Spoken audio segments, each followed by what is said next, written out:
que el principal peligro, que yo sé que tú lo sientes, y sé que Salvador Borrego lo tenía muy en claro, es que es como si somos todos plantas que nos han querido arrancar de nuestras raíces. Y si tú a un ser humano lo arrancas de sus raíces, y bueno, queda a la voluntad del viento. Entonces, a toda la humanidad, que cada uno de nosotros, salvo algunas excepciones como el caso tuyo y el caso mío y el caso de una minoría de hombres y mujeres, que no nos han podido arrancar de nuestras raíces, bueno, hay que entender, pero a la vasta mayoría de los mexicanos, de los argentinos, de los europeos, los han arrancado de sus raíces, y ahí hay que hacerse una pregunta. Si somos plantas arrancados de las raíces, nos va a llevar el viento. Bueno, ¿de dónde viene el viento? ¿Hacia dónde sopla el viento? ¿Y quién lo está haciendo soplar ese viento? Para empezar a entender hacia dónde nos pretenden arrastrar. Sé que esto quizás es muy simbólico y es un poco complejo, pero en alguna medida nos ayuda a empezar a entender por qué el mundo está como está, y no van a ser, bueno, tenemos que reparar la economía, don Jorge, tenemos que reparar la política. No, no, no, no, ya es irreversible. México y Argentina son dos casos fantásticos. Bueno, probemos con alguien de derecha. Ah, no, pero no funcionó. Bueno, probemos con alguien de izquierda. Ah, tampoco funcionó. Bueno, probemos con alguien de derecha. Y yo siempre digo, la política hoy en día es como si fuera una bicicleta. Si tú andas en bicicleta, tú sabes que lo primero que tienes que hacer es, bueno, voy a apretar el pedal izquierdo hasta abajo. Pero cuando llegas a un límite ya no podés seguir apretando para abajo. Tenés que pedalear por derecha, apretar el pedal derecho hasta abajo. Y así, izquierda, derecha, como si fuera una marcha militar, nos van llevando. En el caso nuestro, los Kirchner, no funcionan los Kirchner. Bueno, Mauricio Macri, no, tampoco funciona Mauricio Macri. Bueno, probemos otra vez con otro Kirchner, no, tampoco. Y así nos van entreteniendo, pero la bicicleta, que es la patria argentina o la patria de México, en su paralelo, porque pasa lo mismo en todos los países. Le ha pasado a Colombia, le pasa a Chile, le pasa a Brasil, le pasa a los Estados Unidos de Norteamérica, le pasa a cada país de Europa Occidental. Pedalean por izquierda, pedalean por derecha, pero parecieran que hay una voluntad diabólica, satánica, superior, que está diciendo, ustedes pedaleen, pero la bicicleta es mía y yo la voy llevando donde yo quiero. Y esa es la concientización que hay que tratar de hacer despertar en la mayoría de la gente, especialmente en nuestro entorno hispanoamericano, o iberoamericano debiera decir, donde tenemos una enorme fuerza que pareciera que nadie lo entiende, Jorge, que es que tenemos un idioma en común, y en las raíces también tenemos una religión en común.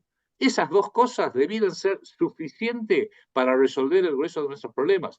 Yo siempre digo, si un basurero de España, de Madrid, dice este sistema de porquería, y lo dice así, este sistema es una porquería, bueno, el basurero de Francia no le va a entender, el basurero de Alemania tampoco, y el basurero de Polonia tampoco le va a entender, porque uno habla alemán, el otro habla polaco, el otro habla español y el otro habla francés. Mientras que si yo digo, este sistema es una porquería, Jorge, me van a entender en México, me van a entender en Madrid, me van a entender en Barcelona, prácticamente. Y es más, en Estados Unidos hay 50 millones de habitantes que también me van a entender. Por eso el idioma es una de nuestras fuerzas y pareciera como que no nos damos cuenta. Yo lo veo a AMLO o lo veo a Javier Milei, no toman conciencia, y uno se pregunta, no toman conciencia porque son hombres de la oscuridad, son hombres que nacieron y viven en la oscuridad, pero también está demasiado planificado como para que todo sea una mera casualidad. Si me permites 30 segundos más nada más, hay que entender que esto es un sistema. Y cuando uno entiende que es un sistema, la visión cambia. Si tú me invitas a tu casa a tomar un café y estamos charlando, estamos platicando, y yo te tiro el café encima, tú me dirías, no te preocupes, Adrián, un accidente lo puede tener cualquiera, me sirves otro café. Y yo te lo vuelvo a tirar encima, tú dirías, bueno, Adrián Salvucci evidentemente está teniendo un mal día. Vamos a tener, traen el tercer café, yo te lo vuelvo a tirar encima, vamos a decir, no, no, no, no. Este hombre, por alguna razón, que quizás no la tengo en claro, pero tiene como un sistema de comportamiento tirarle el café encima a las otras personas. Por eso es muy importante empezar a ver las cosas que van ocurriendo en el mundo, las que son repetitivas, parecidas, no iguales, parecidas, y empezar a entender que si esto es un sistema, cuando tú entiendes un sistema y cómo funciona, te da una capacidad mágica. Un sistema que tú entiendes, lo podés predecir, podés prever lo que va a ocurrir a un futuro, no necesitas ser ningún mago ni nada. Empezás a entender lo que pasa y podés entonces entender, ah, por ahí viene la cosa, ahora empiezo a entender y te puedes preparar para aprovechar futuras oportunidades y conjurar otras que sean negativas. Y así empezamos a poder sobrevivir en esta terrible tormenta en la cual nos tienen sumidos a todos, en México, en Argentina, en todos los países. Sí, sí, definitivamente, Adrián. Al escucharte, sobre todo en el último tramo, bueno, te he escuchado con atención toda la plática, pero en este último tramo, de que fue muy gráfico el ejemplo de que pues derramas el café en tu huésped y una segunda vez y una tercera vez. Es decir, cuando ya hay un sistema, cuando hay una forma repetitiva cíclica, mira, que tus palabras me hicieron remontar a la que quizás haya sido la primera revolución, la de 1648 en Londres, de la que encabezó Cromwell, Oliver Cromwell, Cromwell. Oliver Cromwell. Luego, 100 años después, Europa estaba envuelta, estaba convulsionada por una serie de movimientos revolucionarios y del 1748 al 1776, en el tiempo, pues es nada, y el descubrimiento de los Illuminati. Y la similitud en la esencia, perdón, la similitud en la esencia de la revolución de Cromwell con la revolución que planteaba el movimiento Illuminati. Y luego cómo la ideología Illuminati permea en las logias francesas que llevan a cabo la revolución de 1789. O sea, apenas 13 años después. En ese mismo 1776, Estados Unidos se independiza con parte del financiamiento francés movido por las logias francesas.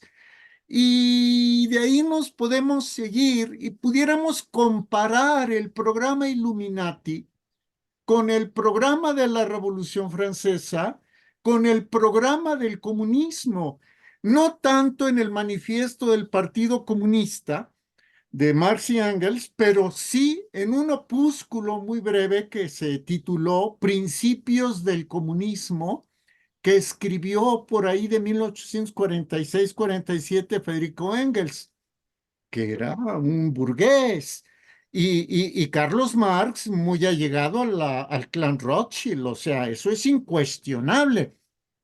Entonces, lo que estamos viendo es eso. Somos presa de un ciclo. Aparentemente tenemos la libertad de conducir la bicicleta, de pedalear, pero pues los pedales no nos pertenecen. Los pedales les pertenecen a ellos. Y Sí, la señor. bicicleta, si tú me permites el símil, la democracia les pertenece a ellos. Ahora, me regreso un poco. Y tú hablabas del padre Malaki Martin. Bueno, un servidor ha llegado a la conclusión y en esto ha escuchado a sacerdotes santos y sabios, sacerdotes tradicionalistas que ofician su misa en latín, que ahora, por ejemplo, en el Viernes Santo, leímos cómo nuestro Señor le dijo a Pilato, es como tú dices, o sea, con que tú eres rey, como tú lo dices, pero mi reino no es de acá. Si mi reino fuera de aquí, palabras más, palabras menos, con el debido respeto a nuestro Señor y a los evangelistas, a la Escritura, mis gentes vendrían a rescatarme, ¿no? Eh, Me remonto con base en esto al tercer secreto. No sé si el padre Malaki Martin te haya confiado parte o todo del tercer secreto, pero muy probablemente el tercer secreto, y si estoy equivocado, te ruego me corrijas, Muy probablemente el tercer secreto tenga que ver con la apostasía generalizada, con la herejía, con la traición a nuestro Señor Jesucristo y a su santa religión. ¿Y por qué digo que eso sería la verdadera tragedia y no la guerra nuclear como se especuló en tiempos de Juan 23? En fin, ¿por qué?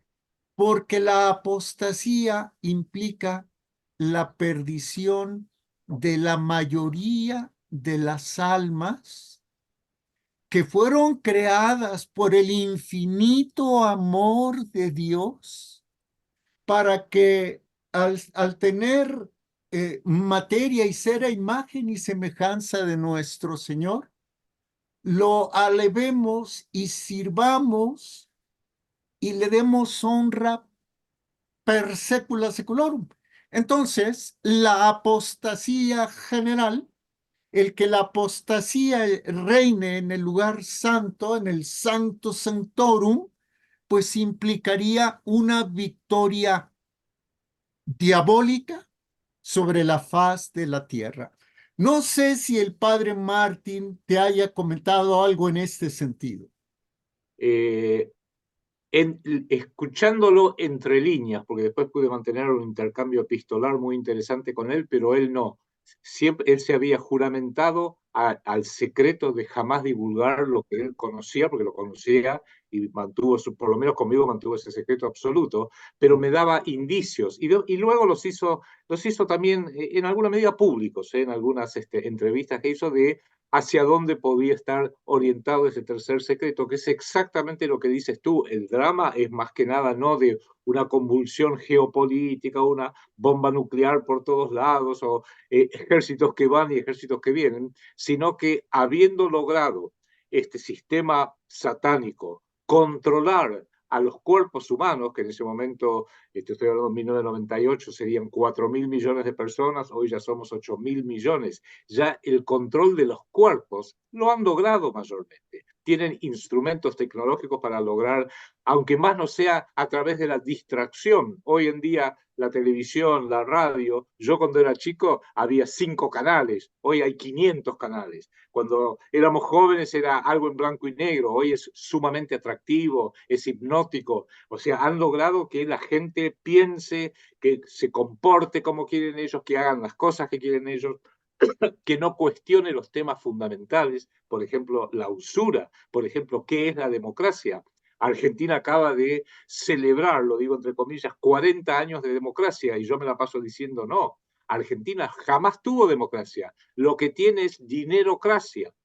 Quienes controlan el dinero deciden a cuáles candidatos van a financiar, les van a garantizar micrófono y cámara, horas y horas y horas de micrófono, cámara, de presentaciones, entrevistas, debates para que el pueblo solamente sepa lo que piensan estos conjuntos que los vamos a calificar de izquierda, de centro, de derecha, de extrema izquierda y, ¿por qué no?, de extrema derecha, para demostrar que somos tan democráticos que hasta permitimos una extrema izquierda trotskista y una extrema derecha nazi, pero está todo bajo el control absoluto de quienes son los dueños del dinero, con lo cual Argentina, México también, nunca tuvo una democracia, tenemos una dinerocracia y es importante que eso la gente lo sepa. Lo que hoy se ha logrado en este control ya total físico, total de la economía, pues desde luego de todas las cosas más banales, es que se quiere destruir las almas de las personas. Y esa era la misión única,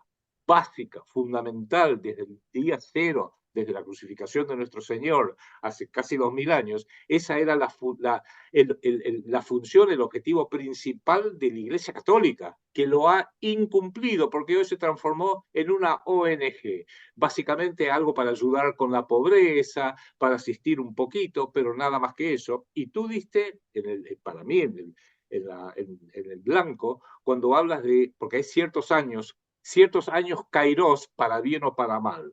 Y un año kairos es 1776, como tú bien dices, porque fue una especie de bisagra.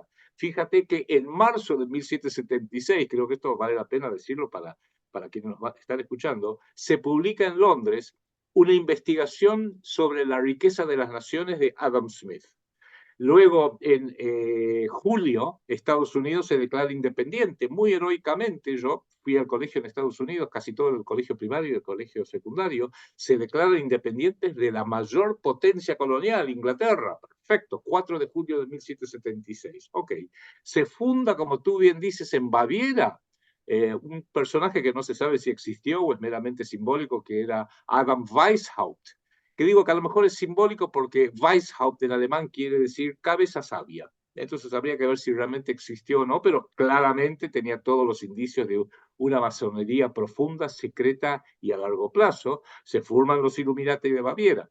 Y el 4 de agosto de 1776, menos de un mes después de la Revolución de Estados Unidos, Carlos III forma lo que fue el Virreinato del Río de la Plata, que fue en definitiva la creación que se hizo cuando el virreinato se separó, el Virreinato del Perú, con un nuevo virreinato, y se dio al Virreinato del Río de la Plata, con capital en Buenos Aires, los territorios de lo que hoy sería una buena parte de Chile, Paraguay, Bolivia, el sur de Perú y el sur, Uruguay desde luego, y el sur también de Brasil, Santa Catalina, el Río Grande y alguna provincia más, algún estado más de lo que es actualmente ahí. No digo de que tenga que volver a ser así, pero era un auténtico proyecto bioceánico que hubiera sido una gran potencia que, gracias a la geopolítica británica, la cortaron en pedacitos y a la República Argentina la dejaron con este mapa que parece un bife de chorizo, parece un bife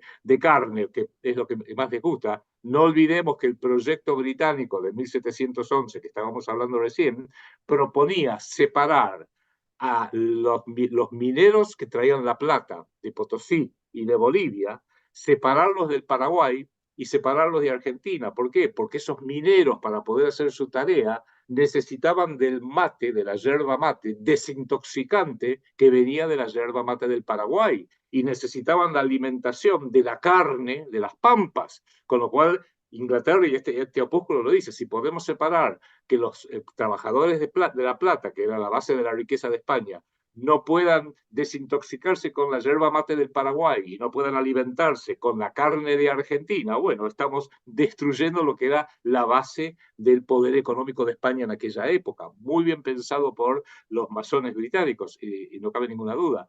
Y todo esto que tú estás diciendo, y creo que lo que ambos estamos diciendo en esta plática, tiene algo del sistema que estamos tratando de describir, porque la historia nunca se repite.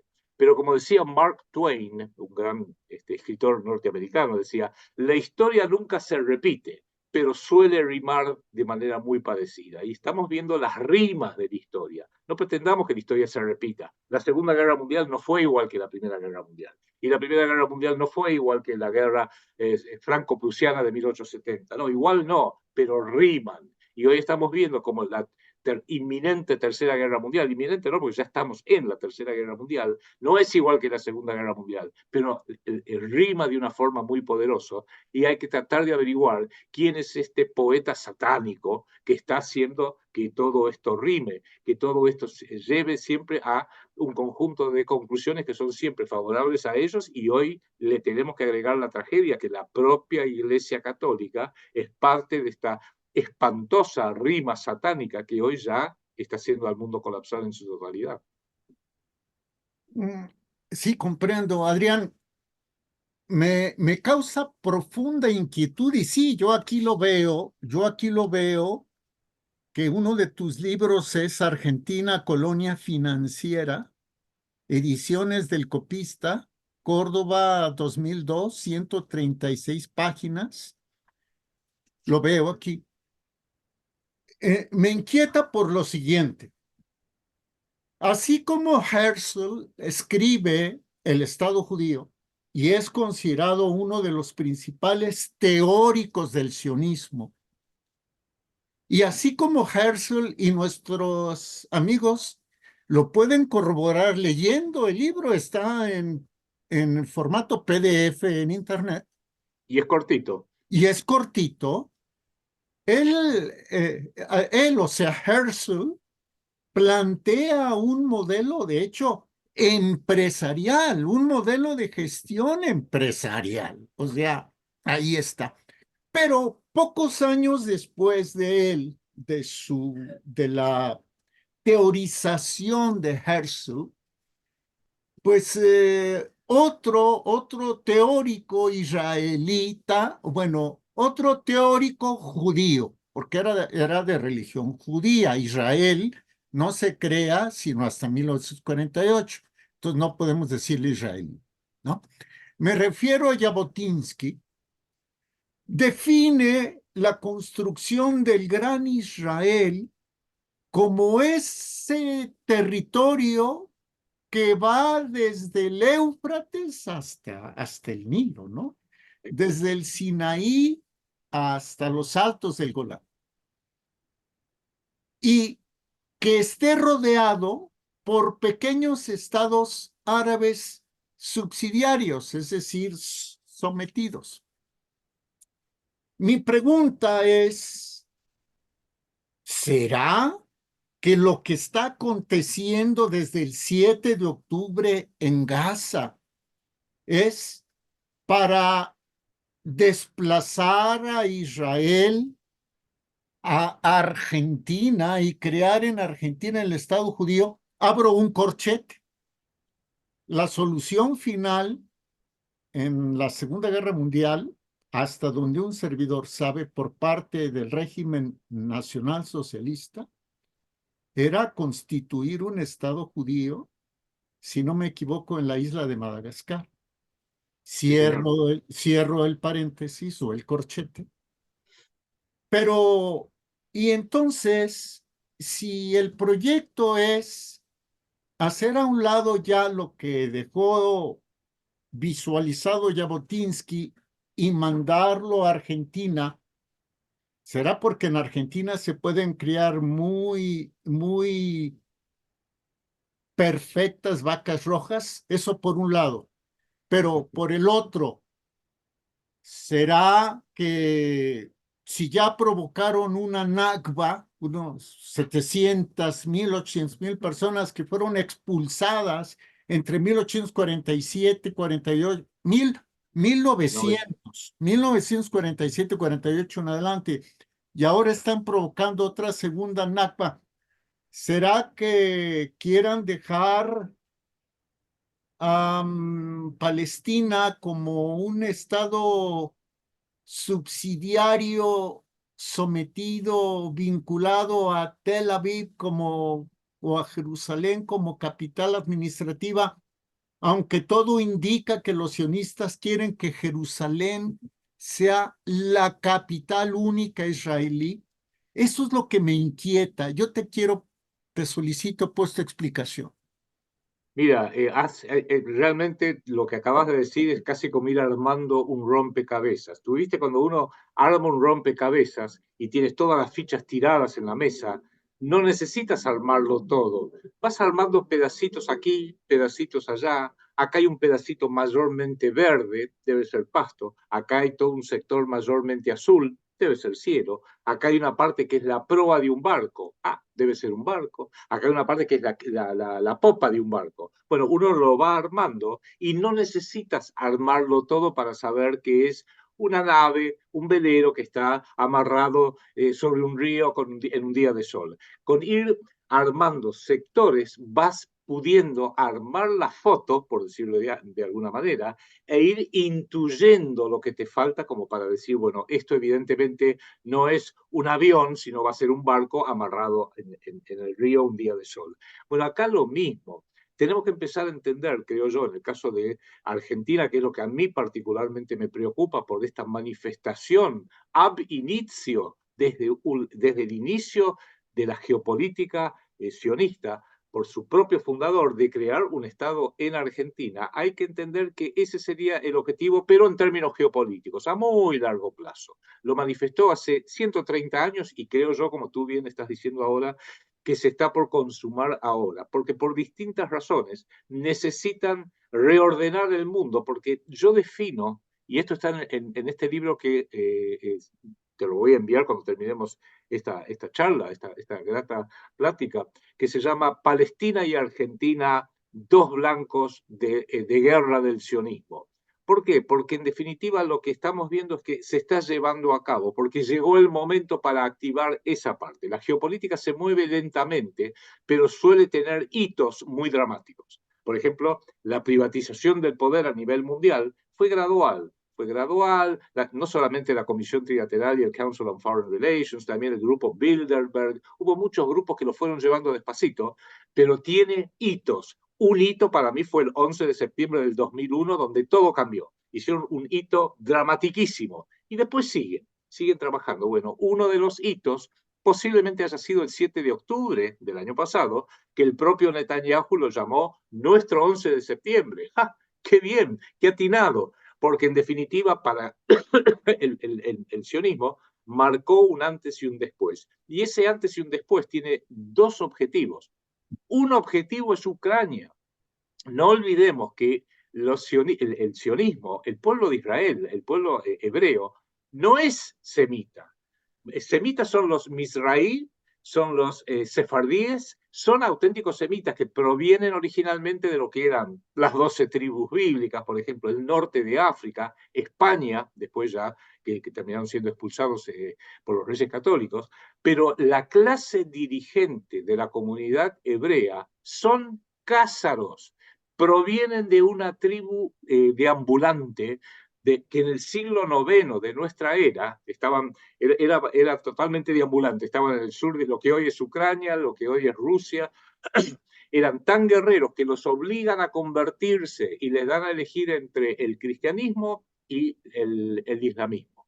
Y dijeron, tenían un rey mítico que se llamaba Bulán, que dijo, si nos convertimos al cristianismo, ellos no tenían ninguna religión, si nos convertimos al cristianismo, seremos súbditos de Constantinopla. Si nos convertimos al Islam, seremos súbditos del califato de Bagdad.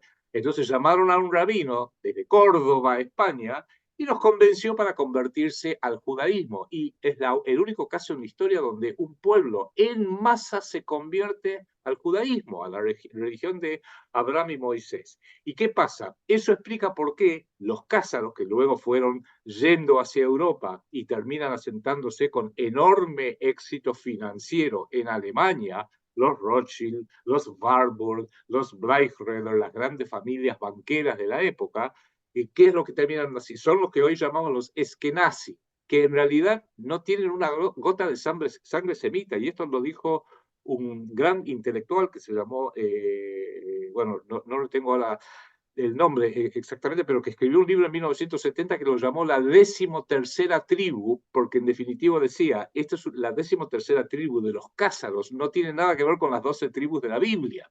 Entonces, cuando viene hoy la acusación de antisemitismo, es un absurdo. El único antisemitismo que existe hoy es el israelí en contra de los palestinos, o el israelí en contra de todos los pueblos árabes, que mayormente, salvo Irán, son pueblos semíticos, son pueblos auténticamente semitas.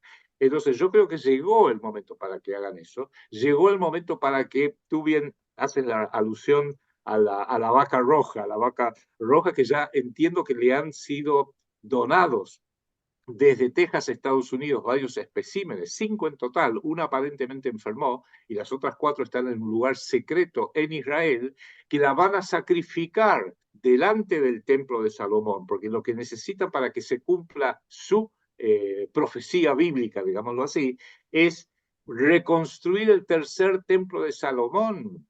Lo que pasa es que hay un problema. En primer lugar, el tercer lugar más sagrado del Islam, que es la mezquita de Al-Aqba, está construida sobre la explanada del templo de Salomón, lo que llaman el muro de los lamentos. Entonces hay muchas ideas que o lo van a demoler o lo van a volar por los aires. Ariel Sharon tuvo graves problemas en los años 80 porque fue parte de una misión secreta para volar la mezquita, el tercer lugar más sagrado del Islam, por los aires para poder ahí iniciar la reconstrucción, y le dijeron, no, todavía no llegó el momento porque ellos están esperando su Mesías. Pero este aquí que la secta hasídica del Chabad Lubavitch, el Chabad Lubavitch, dicen su rabino inspirador, que también es rabino inspirador de nuestro presidente aquí en Argentina, el rabino Menachem Schneerson, que murió en 1994, lo vio a Netanyahu y le dijo, le hizo una profecía: usted va a ser, con el tiempo, porque todavía era, no, ni siquiera había llegado a ser diputado, le dijo, pero ya por los años 80, usted algún día va a ser primer ministro de Israel. Es más, va a ser el último primer ministro de Israel, porque le profetizó: usted le va a entregar a nuestra patria al Mesías, el de ellos, no el nuestro, al Mesías. Y el Mesías judío es lo que un buen católico llama el anticristo. Vamos a ponerle nombre y apellido a esto. Es el anticristo.